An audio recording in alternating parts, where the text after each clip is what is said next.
सबसे पहले हम जानेंगे आज इनका नाम मुगल क्यों पड़ा, कौन से और भारत में कैसे आए। भारत है, ये क्या है, ये पाकिस्तान नहीं है, तो भारत का ही। इसके बगल में अफगानिस्तान और यहाँ पर है मध्य Asia, Kazakhstan, Uzbekistan, Turkmenistan, Tajikistan, Kyrgyzstan, ठीक है। और ये है ईरान, इसके बगल में इराक, सीरिया, तुर्की, इसको बोलते हैं पश्चिम एशिया। क्या हम लोग बोलते हैं पश्चिम एशिया, और यूरोप वाले बोलते हैं इसको मिडिल ईस्ट, क्या बोलते हैं, मिडिल ईस्ट बोले। इस समय का इतिहास पढ़ना है। मुगल वंश की स्थापना हुई थी 1526, मतलब 16वीं शताब्दी, 15वीं शताब्दी, 14वीं शताब्दी के इतिहास। इस समय यहाँ पर एक बहुत बड़ा साम्राज्य था, तैमूरी साम्राज्य। और साम्राज्य तैमूरी, तैमूर वहीं से आया था, आक्रमण किया था भारत में मुगल वंश के समय। परंपरा में क्या होती है कि जब राजा मृत्यु हो जाएगी तो उसके राज्य को उसके सारे पुत्रों में डिवाइड कर दिया जाएगा। भारत में से नहीं होता, आपको क्या होता है, बड़ा बेटा या जो पुत्र है वही राजा बनता है।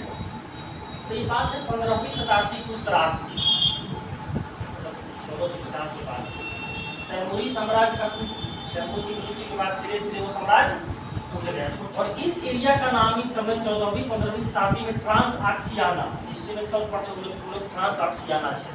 इस एरिया को बोलते थे हम लोग ट्रांसआक्सियाना। छोटे छोटे टुकड़ों में बंटने के बाद इधर से एक कबीला आ जाता है, उजबेक कबीला, क्या बहुत मजबूत शक्ति बन होता है उजबेक, और जिसका जब इसका शासक बनता है शैबानी। इसी में ट्रांसआक्सियाना में एक छोटा सा जगह है फरगना। फरगना का ही शासक रहेगा उमर शेख मिर्जा, इसी का पुत्र है बाबर, इसी का पुत्र बाबर। इसका जन्म हुआ है 1400 से। माता थी कुतुब निगार खान, इसकी माता कौन थी, कुतुब निगार खान। बात समझ आई। पिता कौन, उमर शेख मिर्जा, और माता कुतुब निगार खान। पिता की तरफ से बाबर तैमूर का वंशज था। किसका वंशज था, तैमूर वंश से संबंधित। और माता की तरफ से ये चंगेज खान का वंशज था। चंगेज खान था मंगोल, कौन थे, इसी चंगेज खान का एक पुत्र के नाम पर इसके वंश का नाम पड़ा है चगताई तुर्क। बाबर का जो वंश था उसका नाम था चगताई तुर्क। चगताई पड़ा था चंगेज खान के पुत्र के नाम पर, और चंगेज खान क्या था, मंगोल, क्या था, इसी मंगोल से शब्द आया मुगल। समझ में आई कि नहीं, मुगल क्यों नाम पड़ा। सबसे पहले क्या समझे हम लोग, 14वीं 15वीं शताब्दी में जो मध्य एशिया का पार्ट है, इसका बहुत बड़ा पार्ट का नाम है ट्रांसआक्सियाना। इसी में एक छोटा सा जगह था, छोटा सा राज्य फरगना। और तैमूर की राजधानी क्या थी, समरकंद, आज भी है। तैमूर की राजधानी क्या थी, आज उज्बेकिस्तान में पड़ता है। 14वीं 15वीं 16वीं शताब्दी में समरकंद का पूरी प्रतिष्ठा रहेगी इस मध्य एशिया में, सबसे प्रतिष्ठित शहर माना जाएगा। जो यहाँ पर कब्जा कर लेगा उसी का ये पूरा एरिया हो जाएगा। जो प्राचीन भारत और पाटलिपुत्र आप पढ़ते हैं, मध्यकालीन भारत में दिल्ली की स्थिति पढ़ते हैं, मध्य एशिया में स्थिति किसकी है, समरकंद। एक छोटा सा राज्य है फरगना, इसके शासक कौन है, उमर शेख मिर्जा। इन्हीं के हर 1483 से बाबर का जन्म होता है। ये बात समझ में आई कि नहीं। अब देखेंगे मुगल कैसे नाम पड़ा।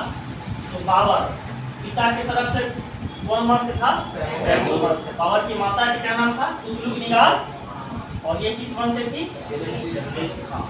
खान मतलब मुसलमान, ठीक है। चंगेज मंगोल में अधिकांश बौद्ध होते हैं, जनजातीय होते हैं। जैसे आज भी जाओगे बिहार में बहुत से ब्राह्मण खान लगाते हैं, क्या लगाते हैं, अब इस मध्य काल से खाना आ गया। बहुत सारे हिंदू खान लगाते हैं, खान नहीं लगाएंगे, खान लगाएंगे, क्या लगाएंगे, हाँ। आज भी बिहार में जाओगे, बंगाल में जाओगे, अभी बंगाल में बीजेपी का एक सांसद का है सौमित्र खान, क्या नाम है उसका, सौमित्र खान।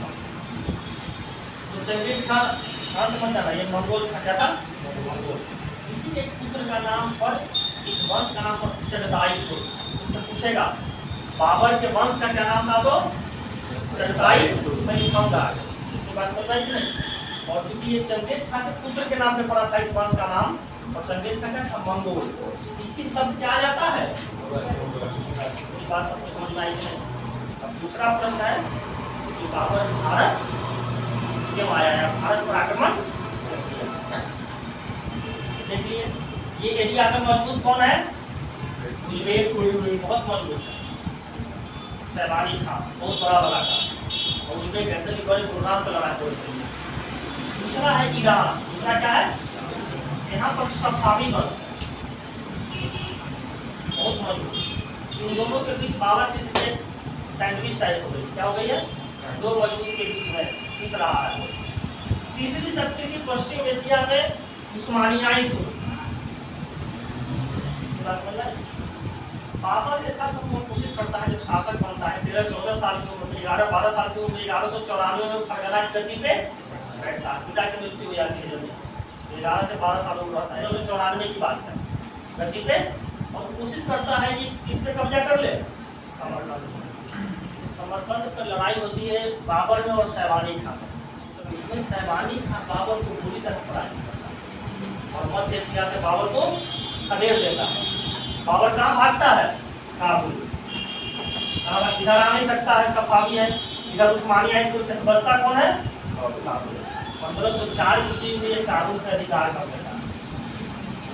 और बादशाह की उपाधि धारण करता है। किसकी उपाधि? अभी तक इसकी उपाधि क्या थी? मिर्जा की। और फिर कोशिश करता है, फिर उज्बेक इसको खदेड़ देते हैं। अंत में बाबर को क्या समझ में आता है? अगर बड़ा राजा बनना है, ये इधर आ नहीं सकते हैं, इधर आ नहीं सकते हैं, इधर आ नहीं सकते हैं, तो कहाँ जाएंगे? भारत। और अपने भाग्य को तलाशने वो कहाँ आता है? भारत। बाबर अपने आत्मकथा तुजू के बावली में लिखता है कि जब मैं काबुल पे कब्जा किया था, उसी समय दिल्ली का सुल्तान उस समय कौन रहेगा? इब्राहिम लोधी का सूबेदार रहता है पंजाब का, दौलत खान लोधी। क्या नाम रहता है? दौलत खान लोधी। बाबर कहता है कि दौलत खान लोधी ने अपना कि आप आइए और दिल्ली पर आक्रमण करिए, ताकि दिल्ली इब्राहिम लोधी हट जाए और कब्जा किसका हो जाए? दौलत खान, या दौलत खान कम से कम स्वतंत्र हो जाए। अभी किसके अंदर में? इब्राहिम लोधी के अंदर। दूसरा बोलता है कि इब्राहिम लोधी का चाचा आलम खां लोधी, उसने भी अपना संदेश भेजा था कि आप आइए भारत पर आक्रमण करिए, ताकि इब्राहिम लोधी पराजित हो जाए और दिल्ली गद्दी किसे भी उसे। तीसरा लिखता है बाबर मेवाड़ के बहुत मजबूत शासक थे उस समय, राणा सांगा। क्या नाम था? उन्होंने भी अपना दूत भेजा मेरे दरबार में कि आप आइए भारत पर आक्रमण। बाबर देखा कि ये भी अच्छा मौका, चलो बाबर को भारत को जीत लेते हैं और वहाँ से कुछ धन कमाएंगे। काबुल में क्या है? काबुल में ज़्यादा खेती बाड़ी व्यापार है नहीं, वहाँ से उसको उतना पैसा है नहीं कि बड़ा सेना खड़ा कर सके, बड़ी सेना खड़ा नहीं करेगा तो बड़ा राजा। यही परिस्थिति है कि वो किस पे आक्रमण करता है? 1526 में भारत पर। सीधे हम लोग क्या शुरू करते हैं? बाबर, हेडिंग तो बाबर। बाबर था कौन था? बाबर। बाबर का जन्म 1483 ईस्वी में फरगना में हुआ। कहाँ हुआ था? ये फ्रांस आक्सियाना का क्षेत्र है, फरगना। ब्रैकेट लीजिएगा, फ्रांस आक्सियाना का क्षेत्र। बाबर के पिता का नाम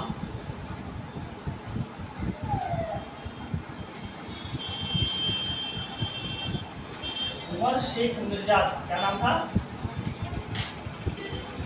तो बाबर की पार्टी टाइटल क्या थी? मिर्जा। बाद में बादशाह हो रहा।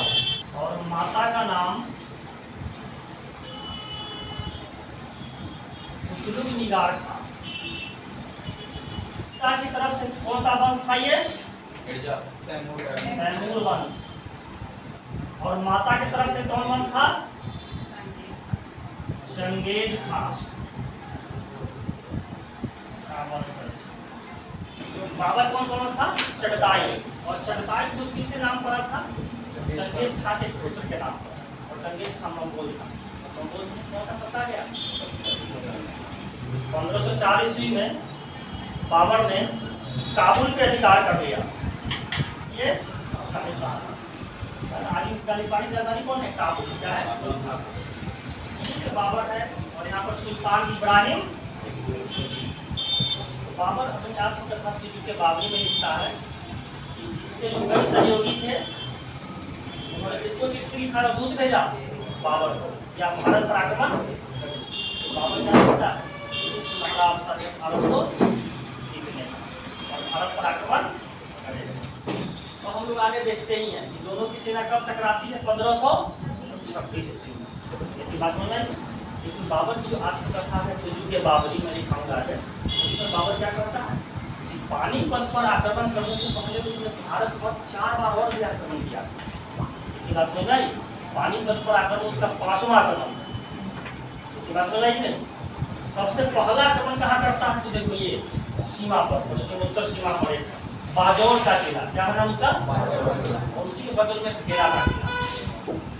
इसी को घेरा को किले के जीतने में बाबर पहली बार बारूद और तोप का प्रयोग करता है। लेकिन ये सीमावर्ती क्षेत्र है, ठीक है। मुख्य भूमि में पूछेगा कि बाबर किस युद्ध में बाबर ने पहली बार तोप का प्रयोग किया? तो पानीपत। मुख्य भूमि में कौन होगा? पानीपत। लेकिन सीमावर्ती भूमि में कौन पहला है? घेरा का किला। उसमें पहली बार वो बारूद और तोप का प्रयोग। और पूछा कि भारत में किस युद्ध में पहली बार बारूद का प्रयोग हुआ? भारत में पहले हो चुका है विजयनगर बहमनी में बारूद का प्रयोग। कभी बाबर में कौन सा मारना? क्या मारना? विजयनगर और बहमनी बाबर पहले हो चुका है, बारूद का प्रयोग पहले हो चुका है। बाबर को उसकी उदारता के कारण माना था बाबर बहुत उदार आदमी था, बहुत दान देता था, कलंदर की उपाधि दी गई। बाबर ने अपनी एक आत्मकथा लिखी है। आत्मकथा मतलब अपनी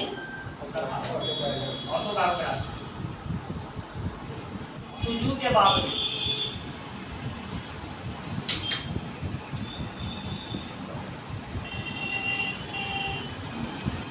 बाबर एक लड़ाका में नहीं था, एक बहुत बड़ा लेखक भी। मतलब तुर्की भाषा के 2 महान लेखकों में बाबर का भी नाम आता है। किस भाषा में है तुजुक बाबरी? तुर्की भाषा में, याद रखना। क्वेश्चन आता है कि तुजुक बाबरी किस भाषा में है? फारसी, अरबी, ठीक है, उर्दू, तुर्की। कौन सी भाषा है? तुर्की। 90% स्टूडेंट लगा देते हैं फारसी भाषा। कौन सी भाषा है? तुर्की भाषा। समझ गए? इसी तुजुक बाबरी में बाबर लिखता है कि जब वो भारत पर आक्रमण किया था, जब पानीपत के मैदान पर जीता था, तो उस समय जब आक्रमण करने चला था तो उस समय भारत में कितने राज्य थे? 7 राज्य। इसमें 5 मुस्लिम राज्य थे और 2 हिंदू राज्य। इन 7 राज्यों में 5 मुस्लिम और 2 हिंदू राज्य। 5 मुस्लिम राज्य कौन कौन था? दिल्ली, बंगाल, मालवा, गुजरात और बहमनी साम्राज्य।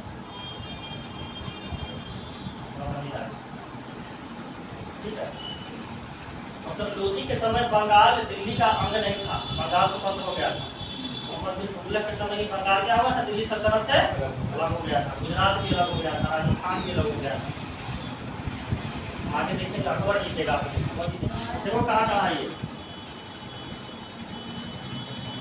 दिल्ली, बंगाल, फिर मालवा मतलब आज का इंदौर, गुजरात और बहमनी साम्राज्य और 2 हिंदू राज्य,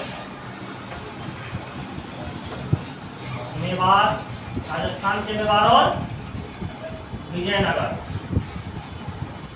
पूछेगा कि बाबर ने अपने आत्मकथा भारत में कितने राज्यों का उल्लेख किया है? 7। बोला है कि इन 7 में सबसे मजबूत साम्राज्य कौन था? विजयनगर। राजा कृष्णदेव राय। भारत बार आता है कि बाबर ने अपनी आत्मकथा में भारत का सबसे शक्तिशाली शासक किसे माना है? तो विजयनगर के राजा कृष्णदेव राय। मजबूत तीनों थे, मेवाड़ के शांगा भी थे, ये भी थे, और दिल्ली का शासक इब्राहिम। कुछ इतिहासकार कहते हैं कि लोधी से इसकी लड़ाई थी, इसलिए जानबूझ के मजबूत नहीं बताया। शांगा से भी बात की इसकी लड़ाई होती है, जानबूझ के शांगा को भी लड़ाई किससे नहीं हुई? विजयनगर से। बोला कोई भी अपने प्रतिद्वंदी की प्रशंसा नहीं करता। आगे समझ? इब्राहिम लोधी के बारे में तो अजीब बोलेगा, कि वो कुछ खिसका हुआ था, क्या था? बेवजह से मैदान में सैनिक के लेके आ जाता था, कभी पीछे बढ़ जाता था, कभी आगे बढ़ जाता था, उसकी लड़ाई की कोई रणनीति नहीं, बिना सोचे समझे आगे बढ़ जाता था। बाबर ने अपने आप का नाम लिखा है दिल्ली के बाबरी। दिल्ली के बाबरी को क्या बोलते हैं? बाबरनामा भी बोलते हैं। क्या बोलते हैं? बाबरनामा बाद में नाम पड़ेगा, जब फारसी में अनुवाद होगा ना तो उसका अब्दुल रहीम खान खाना फारसी में अनुवाद करते हैं, एक और भी लेकर करते हैं, तो इसका नाम क्या पड़ जाता है? बाबरनामा। और फिर देखे हैं जैसे भारत पर आक्रमण करता है तो अपने आप का लिखता है, जब भारत के लिए प्रस्थान किया उस समय भारत में कितने राज्य मौजूद थे? 7। इसमें 5 मुस्लिम राज्य था। कौन? दिल्ली, बंगाल, दिल्ली, बंगाल, मालवा, मालवा और प्रदेश का इंदौर वाला एरिया, गुजरात और बहमानी साम्राज्य। ठीक है, आगे हम लोग देखेंगे यही बहमानी साम्राज्य के अंदर बनेगा अहमदनगर, बीजापुर, गोलकुंडा, बीदर और बरार, और उसी के नीचे विजयनगर साम्राज्य और 2 हिंदू राज्य। कौन सा? 2 हिंदू, एक विजयनगर साम्राज्य और एक यहाँ पर मेवाड़। और सबसे शक्तिशाली किसका माना है? विजयनगर के तत्कालीन शासक कृष्णदेव। ये क्वेश्चन इसलिए है कि पंजाब हरियाणा जो समझे नहीं, अब तो हरियाणा है, पड़ता है पानीपत। क्या है? पानीपत। तो बाबर के कहानी बताने की काबिल में किसका संदेश मिलता है। ठीक है, तो दिल्ली पर आक्रमण करने से पहले भारत पर कितनी बार आक्रमण कर चुका था? वो 4 बार। पानीपत पर आक्रमण उसका 5वां आक्रमण था, है समझ में? सकता। और सबसे पहला आक्रमण कहाँ किया था उसने? बाजौर और हेरा किला। ठीक है, पश्चिमी सीमा पर एक जगह है बाजौर का किला। कौन किया? और पास यही क्वेश्चन कराते हैं, उसको पास ये नहीं कराएगा कि पानीपत का युद्ध कब हुआ। तो तुम्हारे साथ जितने भी लड़के एग्जाम देंगे सीधे सबको मालूम रहेगा इसके बीच हुआ, कौन जीता, पास कराएगा बाजौर का। इसी किले को क्रम को जीतने के क्रम में वो आगे हेरा का किला भी जीता। हेरा का किला को जीतने में ही बाबर पहली बार बारूद और तोप का प्रयोग करता है। इसी बात से कि बाबर ने पहली बार किस युद्ध में बारूद और तोप का प्रयोग किया, और ऑप्शन में हेरा का किला रहे या बाजौर का किला, तो ठीक क्या लगाएंगे? और पूछे तो मुख्य क्षेत्र में कहा तब पानी बाबर द्वारा भारत में लड़े गए प्रमुख, पहला है पानीपत का प्रथम 1526। इसके बीच बाबर वर्सेस इब्राहिम लोदी। कौन जीतेगा? बाबर। दूसरा युद्ध खानवा का युद्ध। हाँ, बाबर 4 साल रहता है भारत में, 1526 से 1530, और 4 साल में 4 युद्ध लड़ता है। बाबर वर्सेस राणा सांगा, क्या नाम है? या राणा संग्राम सिंह, राणा संग्राम सिंह। इसमें भी कौन विजयी होगा? बाबर। तीसरा युद्ध है चंदेरी का युद्ध, ये होगा 1528 ईस्वी। बाबर वर्सेस मेदिनी राय, इसमें भी बाबर विजयी होगा। चौथा है घाघरा का युद्ध, 1500 बाबर वर्सेस अफगान। क्या शासक होगा?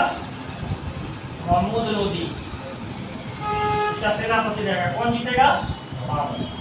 और 1530 में तो बाबर की मृत्यु ही हो जाती, बाकी कोई काम करने का उसको मौका, अकबर से मौका मिलेगा, तो बिल्डिंगें बनेंगी, ताजमहल बनेगा। ठीक है, लेकिन शाहजहां को कहाँ मालूम है कि ताजमहल बना रहा है, उसके लिए उसके दादा जान ने कितनी मेहनत। पहला युद्ध कब है? 1526। पूरी कहानी मालूम ही है। दौलत खां लोधी आमंत्रण देता है ताकि क्या हो जाए, इब्राहिम लोधी पराजित हो जाए और पंजाब का राजा कौन बन जाए? दौलत खां लोधी। इब्राहिम लोधी का चाचा आलम खां लोधी की नजरें दिल्ली की गद्दी पर पड़ी हुई। बाबर आए ये सब क्या समझता था दौलत खान लोधी और आलम खान लोधी? ये सब जैसे तैमूर आया, महमूद गजनवी आया, मोहम्मद गोरी आया, आक्रमण करके धन लूट के चला गया, बाबर भी आएगा और धन लूट के चला जाएगा, और दिल्ली गद्दी किसे मिलेगी? मुझे।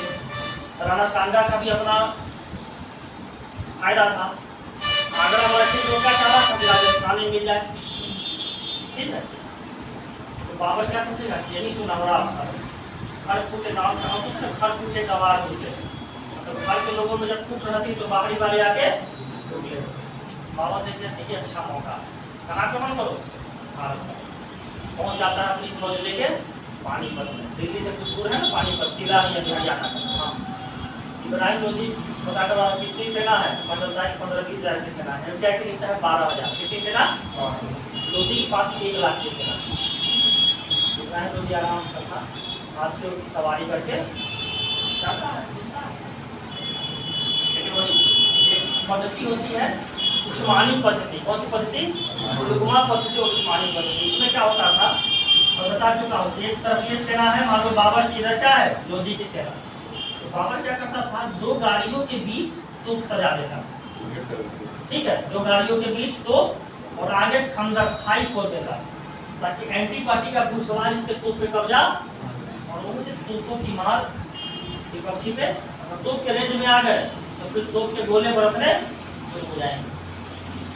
इसमें तोप के गोले से हाथी छितरा गए इब्राहिम लोधी, और अपने ही सीमा की तरफ, पीछे की तरफ भागे।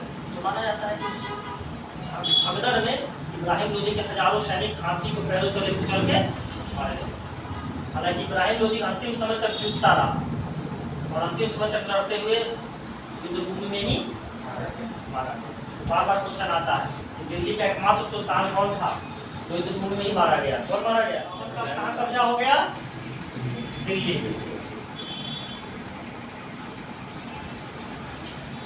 ठीक है, कहाँ कब्जा हो गया? दिल्ली। दिल्ली में घुसेगा और अपने को दिल्ली का बादशाह घोषित कर देगा। मैं बता चुका हूँ, दिल्ली सल्तनत के जो शासक थे अपने को सुल्तान कहते थे, लेकिन मुगल अपने को सुल्तान नहीं कहेंगे, क्या कहेंगे? बादशाह। और क्या अंतर है मैं बता चुका हूँ। सुल्तान वो होते थे जो बगदाद या सीरिया में जिसके खलीफा होते थे, उनसे वो स्वीकृति प्राप्त करता था, और बगदाद के खलीफा उसे मुहर मार के देते थे कि सीरिया के शासक थे, तो अपने क्या बोलते थे? सुल्तान। लेकिन मुगल क्या बोलेंगे? मुझे किसी खलीफा की जरूरत नहीं है, मैं ऐसे ही सफिशिएंट। और अपने क्या बोलेंगे? बादशाह।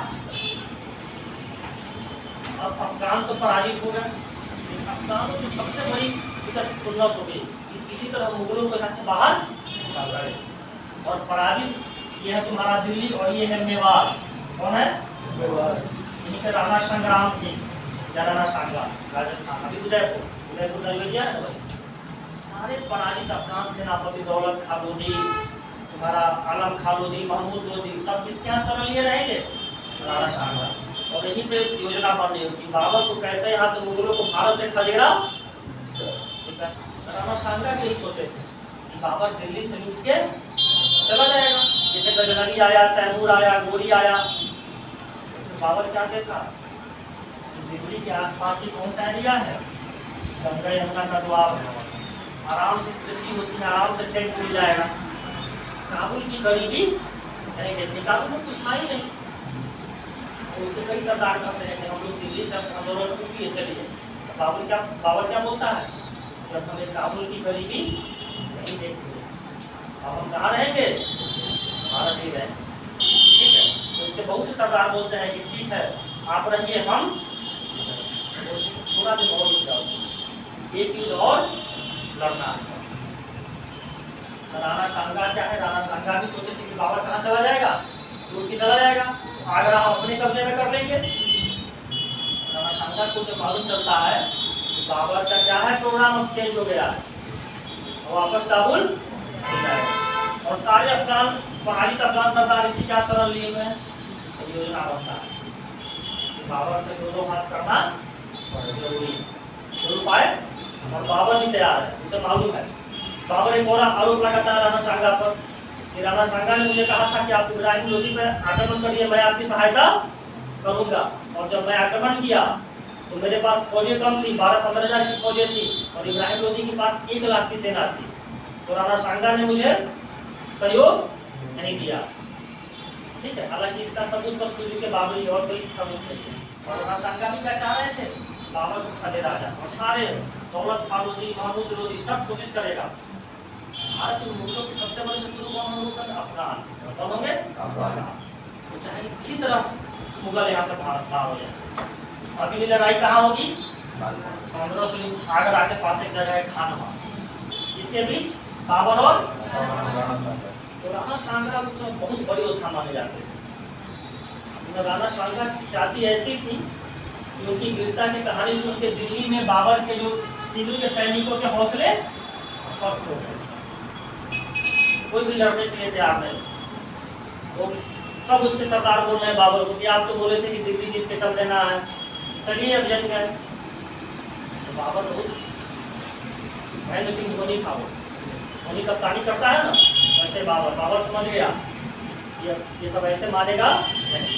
तो बोला कि देखो तुम मेरे लिए नहीं लड़ने आए हो, ठीक है, तुम अल्लाह इस्लाम के लिए लड़ने आए हो। किस लिए? इस्लाम के लिए। और बाबर पहली बार से तुम्हें जिहाद का नारा देगा। किसका नारा? जिहाद। जिहाद जिहाद मतलब जो इस्लाम को मानते हैं वो ठीक है, जो नहीं मानते वो काफिर है। क्या है? काफिर। अपने सैनिकों को बोलेगा तुम मेरे सैनिक नहीं हो, तुम किसके सैनिक हो? तुम जिहाद का नारा देगा। तुम मेरे लिए नहीं लड़ रहे हो, किस लिए लड़ रहे हो? इस्लाम के लिए। और वो सब शराब पीते थे, बाबर के सैनिक क्या पीते थे? शराब। और इस्लाम में शराब क्या है? नापाक है। इस्लाम में शराब पीने की इजाजत। बाबर खूब एक्टिंग करेगा, सारा शराब उड़ा का प्याला तुड़वा के तो मैं शपथ लेता हूँ यहाँ से शराब, और सब सैनिक तुड़वा देता है ताकि जो विरोध कर रहे सैनिक को मान जाए कि नहीं बाबर क्या है? पक्का इस्लाम नहीं। और जब युद्ध जीत लेगा फिर शराब का हो जाएगा। बात समझ गई? तो क्या बोलेगा? शराब का प्याला तुड़वा देगा और क्या बोलेगा कि तुम मेरे लिए नहीं, इस्लाम के लिए। और जिहाद है, ये युद्ध नहीं है, क्या है? जिहाद है इस्लाम के लिए। तो पूछेगा बाबर ने किस युद्ध में जिहाद का नारा दिया था? और इसी युद्ध में जब राणा सांगा को पराजित करेगा तो बाबर गाजी की उपाधि लेगा। किसकी उपाधि? गाजी मतलब धर्म योद्धा, धर्म के लिए युद्ध करता है। वो बार बार पूछता है बाबर ने किस युद्ध के विजय के बाद गाजी की उपाधि ली थी, यही पूछेगा। ये बच्चा वाला क्वेश्चन है, खानवा के युद्ध कब हुआ था और किसके बीच? क्वेश्चन को स्टैंडर्ड करेगा। बाबर ने किस युद्ध के बाद गाजी की उपाधि ली थी? खानवा। किस युद्ध के बाद? गाजी मतलब धर्म योद्धा, धर्म का रक्षक। मतलब मैं अपने लिए नहीं जीत रहा हूँ, किसके लिए जीत रहा हूँ? धर्म के लिए, इस्लाम के लिए। क्यों? ताकि उसके सैनिक जो काबुल भागने के चक्कर में वो सब रुक जाए। और इस जीत के बाद जब जीत लेगा तब बताऊंगा कैसे कैसे जीतेगा, तब बोलेगा ठीक है जिसको काबुल जाना है वो जाए, मैं तो भाई भारत में। तो जो सरदार वापस जाना चाहते हैं, 1.5 साल से सब फंसे हुए हैं, जो वापस जाना चाहते हैं सबको अच्छा पैसा दे के सबको बेचता है। और साथ ही काबुल में भी पैसा भिजवा देता है कि हर घर में एक चांदी का सिक्का बटवा देता। इसलिए उसकी उपाधि क्या मिली थी? कलंदर की उपाधि। क्या क्वेश्चन पूछेगा किसी भी बाद उसने गाजी की उपाधि दी? गाजी मतलब धर्म के लिए लड़ने वाला योद्धा। और ये सब क्या था? उसकी पूरी नीति थी बस, बाकी सैनिक भी लोग मेरे लिए लड़ता है। बात समझ में आई? हालांकि देखो खानवा की युद्ध में उसकी शुरू में पराजय होती है, राणा सांगा उसके मध्यवर्ती बात हार देते हैं एकदम। लेकिन फिर हार नहीं मानता है बाबर, फिर वही करता है, फिर से तोपों को बीच मैदान में लड़ाई चल रही है, फिर से तोपों को फिर से सजाता है, वही तुलुकवा पद्धति, दो गाड़ी को उस्मानी पद्धति जोड़ के। और जब तोपों की मार पड़ने लगती है तो राजपूत सैनिक पिछड़ने लगते हैं, हारने लगते हैं। शुरू में राणा सांगा जीतते रहेंगे, लेकिन जब तोप चलने लगेगा इसकी तो फिर क्या हो जाएगी? बाबर की जीत, बाबर की जो पराजय है वो जीत में बदलने लगेगी। और राजपूत सैनिक की दिक्कत है,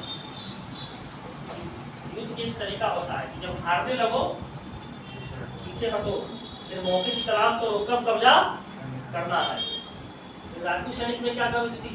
एक तो ये सारे सैनिक एक उतर जाते थे मैदान में, दूसरी जब पराजय हो रही है तो पीछे नहीं हटते थे, चाहे तुमको चाहे कुछ। और इसमें क्या होगा? तुम्हारी क्षति ज्यादा होगी, तुम्हारी क्षति तुम हार जाओ। और वही ये पहले जीत रहे थे, जब तोप की मार पड़ी दिल को साइड हो जाना चाहिए, थोड़ा प्रतीक्षा करना चाहिए। तोप के सीधे रेंज में आ गए और तोप चलने लगा तो राजपूत सैनिकों का भारी नरसंहार हुआ और राणा सांगा की पराजय। अब देखो ये तुम्हारा मेवाड़ है, ठीक है, राजस्थान का।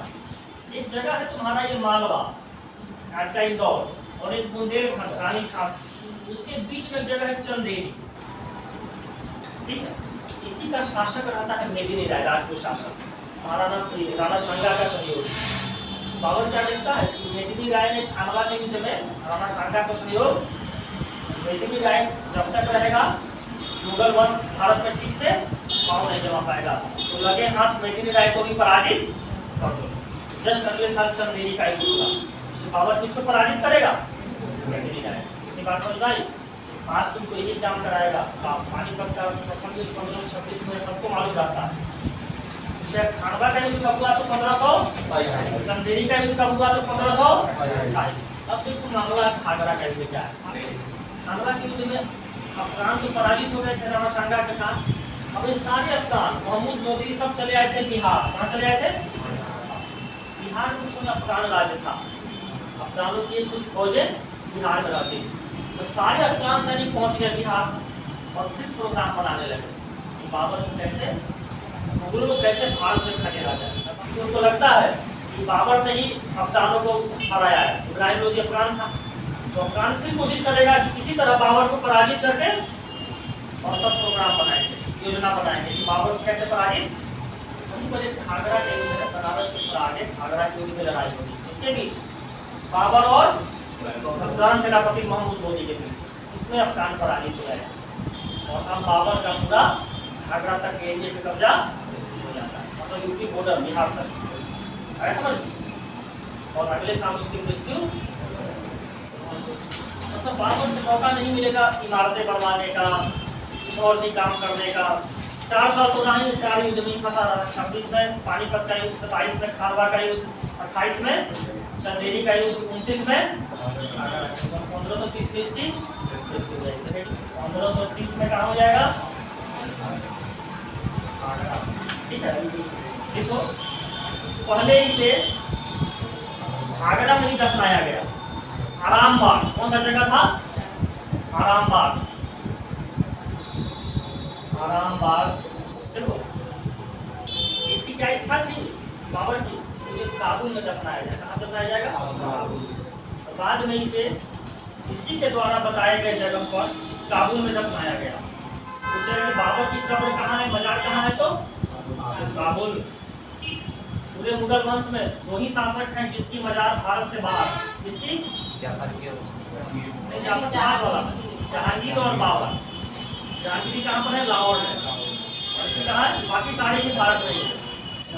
औरंगजेब तक, अब बाबर, हुमायूं, अकबर, जहांगीर, शाहजहां, औरंगजेब है ना, इसमें से किसमें है? 2 बाहर है।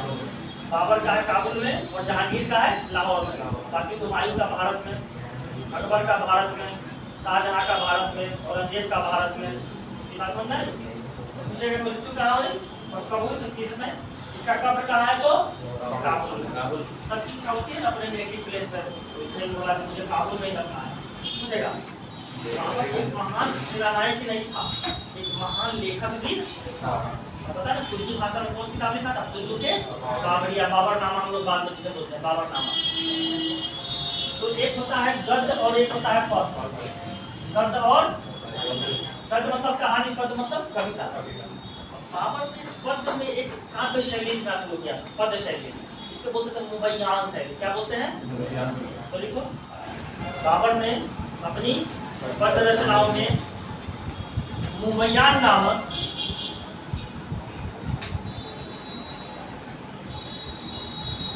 मुबैयान, यही पास कराएगा, मुबैयान नामक एक नई काव्य शैली प्रारंभ की। बाबर की पद रचनाएं, पद मतलब कविता की रचनाएं, दीवान के नाम से संकलित है। किसके नाम से? बोलो, दीवान के नाम से संकलित। ये तुम्हारा बाबर